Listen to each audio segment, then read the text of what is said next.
Hi!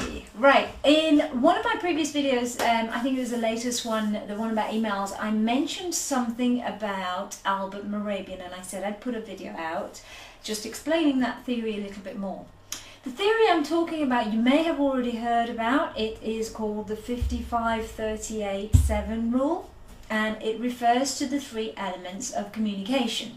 The three elements of communication that I'm talking to you about are the non-verbal, i.e. body language, and the tone, as well as then the words. So a psychologist called Albert Moravian derived this theory, and he writes about it in his book that he released in 1971, the book called Silent Messages.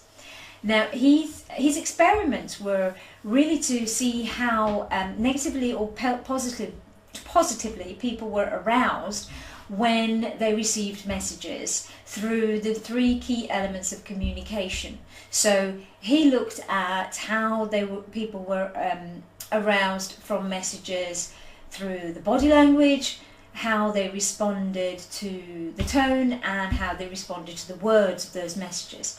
So if you don't already know the rule, this is what it is. It is now quite commonly known in this pie chart.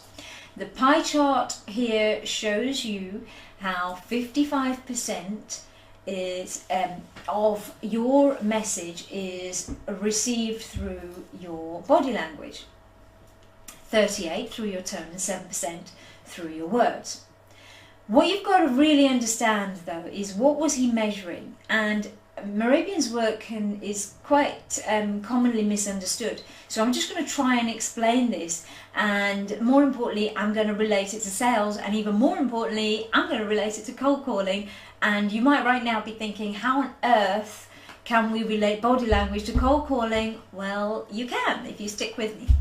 So I'm going to get there, just stick with me. So the first thing I need to explain is what he was measuring. He was measuring the I suppose the like or dislike of a message based on the body language, the tone, and the words that the message was delivered using.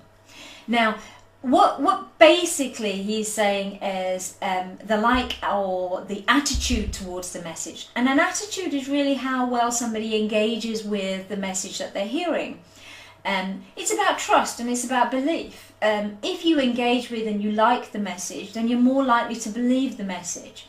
If you don't like the message and your response is quite negative, or what you might kind of say flight away from the message, so kind of standing back or standoffish from the message, that's a negative arousal, and therefore that person is very likely to not believe what's in the message and not trust that message and the content of it.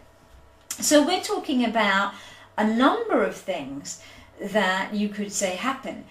If somebody hears a message they like, they are positively aroused, which means they're going to engage with it, they're going to believe it.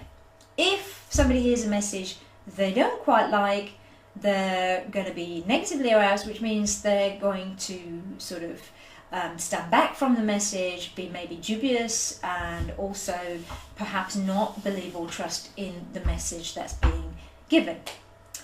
So what his experiments led him to believe, and what we all now believe, is that actually body language has the largest influence on the listener. So when you receive a message, 55% of the way you accept or not accept that message is going to be influenced by the person or the messenger's body language. 38% of the messenger's tone will influence your like or dislike to that message, and only 7% of the words that the messenger uses will actually have an impact upon the listener's like or dislike to that message. So that's quite interesting to some people, and I know a lot of people when they first hear it go, wow, that's interesting, I always thought words counted. Words do matter, but as you can see, not as much as body language and tone. But his experiments weren't just to derive that. The key thing that he found, which is really, really important in all of this, is that each of the elements, the body language, the tone, and the words, have to be congruent, i.e. your body language has to support the words, and the tone has to support the words as well. So, for example, if you're saying no, there are lots of ways that you can deliver no, through your body language and through your tone. No, the word on its own, you don't know how to take it. On text it says no, you take it as face value, but on face to face somebody might say to you, no. And from that, I might take that as a, okay, there's room to push here a little bit. It's not a definite no, it's a maybe no. But if somebody went, no, that, in terms of the body language, my bang just moved the camera, I saw that. But that, in terms of body language and tone together, is saying no. A great example of this in sales is in negotiation. If I was to go into a negotiation and say, hey, I have no more room for maneuver whatsoever, this is all I've got. And the recipient of that message, or the other party listening to me, might think, I think I can push you a little bit further. And you know why they might think that? Well, according to Albert Moravian's theory, that gesture there, that non-verbal gesture, is not congruent with the words that I was saying when I said I have no further to go. If I did that and I said, that's it, I have no more, I can move on this, then then you are more likely to believe what I'm saying, because everything about my body language, everything about my tone, everything about my delivery is congruent with the words that I'm saying. Okay, so this is the important thing. So then how do we make sure that the words that we're saying is congruent, or the other way around, the body language and the tone is congruent with the words? Well, guys, you don't have to be an expert in body language, and you don't have to be an expert in this theory. You actually don't have to know anything about this theory, but what you have to do is trust your instinct. And I'm sure you've had times when you've come out of a meeting and you've thought, I'm just not sure about this part, or I'm not sure about that part. It sounded great, but I'm not sure about it. If you've had that feeling, then that feeling is your gut instinct reading the other person's body language and possibly tone. You see, what we can do, because body languages are probably the most primary, and it is the most generic form of communication we have as human beings, then we're attuned to it. And subconsciously, or unconsciously even in some cases, we are reading body language from the other person. So if we get a feeling or a hunch, that something isn't quite right, then it probably isn't. And it is most likely going to be in the message.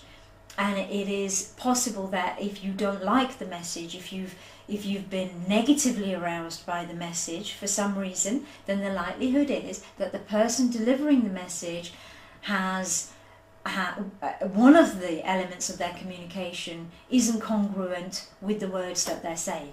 And that's what this is all about. So, how do you manage that? How do you control it? Might be your answer. Well, it's simple. The only way you can really control it without having to go into a meeting and think about body language all the time and words and tone and all of this is believe in what you're saying. Don't bullshit. Speak the truth. Say the right thing. Say what you believe in. Don't try to pull the wool over somebody's eyes, because something in your body language or your tone will then be mismatched to your words and it'll fall apart. So all you've got to do is believe in it. Alright, now, how does this relate to cold calling? Okay, so cold calling, you might think, well, this is bizarre, because we don't even have body language on the phone. But I have to challenge that. And I'm challenging it because, have you ever had that feeling, or have you ever used the words even, I can hear you smiling? Now, if you've used those words, or heard those words, or thought those words, then you'll understand that somewhere in there, body language does make a difference. Now, I showed you a pie chart earlier, which is about, which shows Moravian's theory of 55-38-7.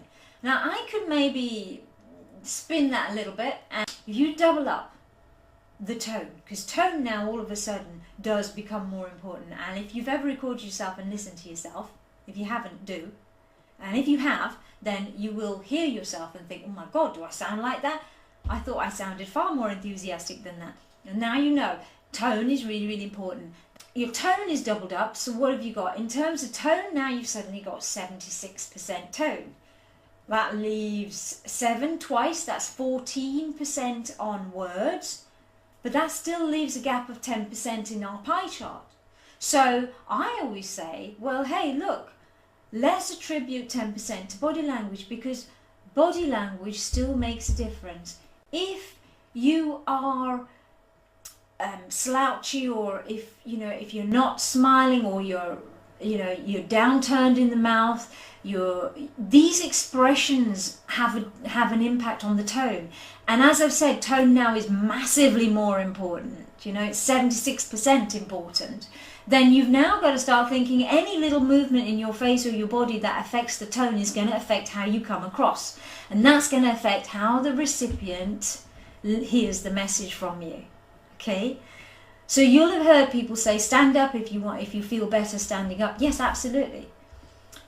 Coming back to what I said before, how do you control all of that? And I said to you, you've got to believe in what you're saying. Well, in the same way, you've got to have a positive mental attitude on the phone.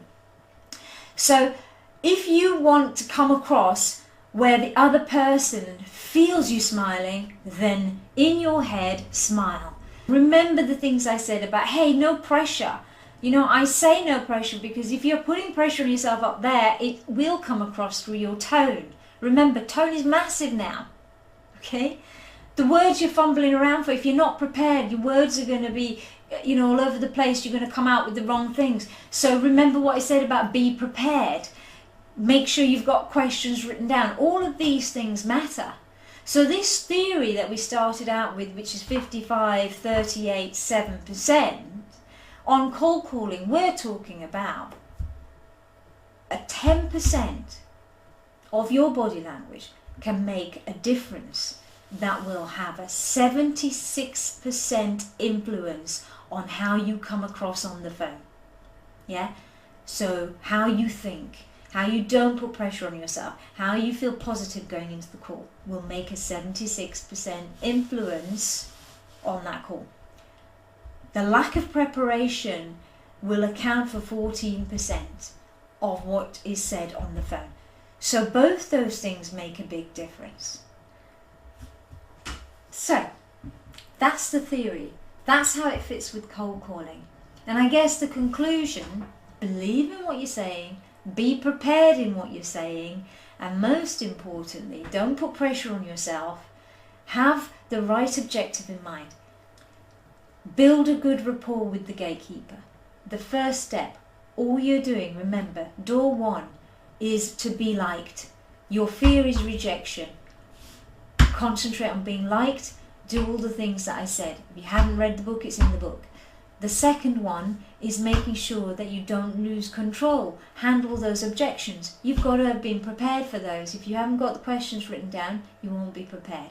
And thirdly, verbal diarrhea when you come across the decision maker. If you haven't got a prepared value proposition, or you haven't done your research, that's going to come across wrong too.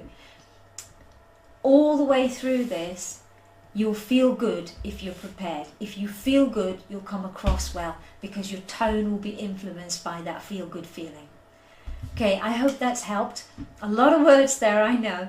I hope it's helped, but remember, if you subscribe to my channel, then I am always open to any questions, any communication from you. Give me a shout. I'm always happy to help where I can. Let's make cold calling great, guys.